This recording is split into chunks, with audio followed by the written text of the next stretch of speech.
কবি সুকুমার রায় লেখা কুমড়ো পটাশ। যদি কুমড়ো পটাশ নাচে, যদি কুমড়ো পটাশ নাচে, খবরদার এসো না কেউ আস্তাবলের কাছে। চাইবে না কো ডাইনে বায়ে, চাইবে না কো পাছে, চার পাতুলে থাকবে ঝুলে হট্টমূলার গাছে।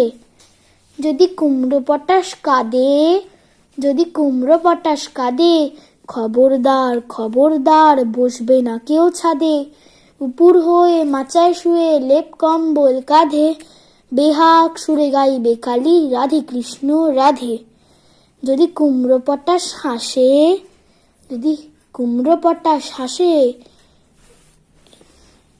থাকবে খাড়া একটি ঠ্যাঙে রান্নাঘরের পাশে। ঝাপসা গলায় ফাঁসি কবে নিঃশ্বাসে ফিসফাসে, তিনটি বেলা উপোস করে থাকবে শুয়ে ঘাসে। যদি কুমড়ো পটাশ ছোটে, যদি কুমড়ো পটাশ ছোটে, সবাই যেন তরবরিয়ে জানলা বেয়ে ওঠে। হুকুর জলে আলতা গুলে লাগায় গালে ঠোঁটে, ফুলেও যেন আকাশ পানে তাকায় না কেউ মোটে।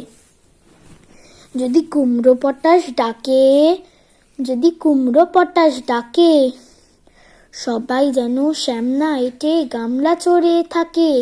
ছেচকি শাকের ঘন্ট বেটে মাথায় মলম মাখে, শক্ত ইটে তপ্ত ঝামা ঘষতে থাকে নাখে।